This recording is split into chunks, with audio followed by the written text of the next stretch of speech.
সাংগঠনিক সম্পাদক Maruf Hossain, Baishakhi television. Rahman Chowdhury, Asian television. Asad Zaman, Ekhon television.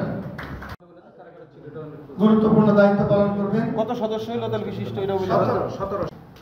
জনাব আবুল কালাম আজাদ, জনাব গোলাম সরোয়ার সানু, জনাব এই কমিটিটা আমরা এই 2 মাস কিন্তু বেশি, কিন্তু পরবর্তী বছরে কিন্তু 2 মাস বেশি পাবে না। পরবর্তী যেহেতু একটা টাক্সার আসবে, সেই ক্ষেত্রে ডিসেম্বরের মেয়াদ শেষ হওয়ার আগে যদি গঠন করতে লেখা থাকে তাহলে আমরা চেষ্টা করবো ডিসেম্বরের 31 ডিসেম্বর আগে যেন আমরা গুরুত্ব করবে। এটা গেল। আর ওই যে চাঁদা আদায় রসিদ এই অফিসিয়াল করে নেবেন, সেটা একদম চূড়ান্ত, কিন্তু আপাতত একটা গঠনতন্ত্র করে সেই গঠনতন্ত্রের আগে আপনারা চলবেন।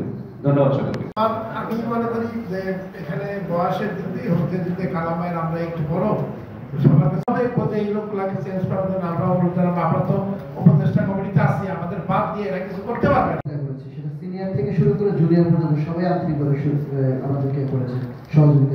যে আসলে এই টেলিভিশন রিপোর্টার যারা রয়েছে তারা প্রত্যেক নবনির্বাচিত সাধারণ সভাপতি অভিমান ব্যক্ত করুন, মেনে চলবেন। এবং সেই বিষয়টা যেমন সানু ভাই যেটা বলতেছিল যে একটা সংগঠনের কিন্তু আমাদের টেলিভিশনের সাংবাদিকদের সংগঠন ছিল। আজকে সর্বসম্মতিক্রমে সবাই একসাথে পথ চলার পর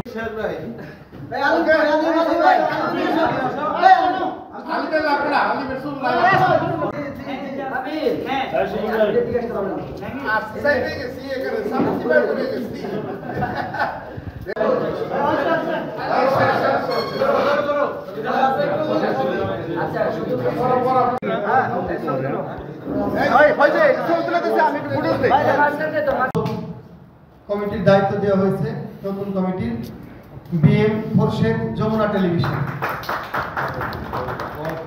সভাপতি। সহসভাপতি মোহাম্মদ ইউসুফ আলী, চ্যানেল 24। সহসভাপতি রিপন আনসারি, গাজী টেলিভিশন। উনি অসুস্থ, আসতে পারেন নাই। সাধারণ সম্পাদক আশরাফুল আলম, লিটন, ডিবিসি। যুগ্ম সাধারণ সম্পাদক জনাব মঞ্জুর রহমান, ইন্ডিপেন্ডেন্ট টেলিভিশন। সহ সাধারণ সম্পাদক মোহাম্মদ ইউসুফ আলী, সময় টেলিভিশন। সাংগঠনিক সম্পাদক মারুফ হোসেন, বৈশাখী টেলিভিশন। কোষাধ্যক্ষ আব্দুল আলী, দেশ টেলিভিশন। দপ্তর সম্পাদক আজিজুল হাকিম, মাই টিভি।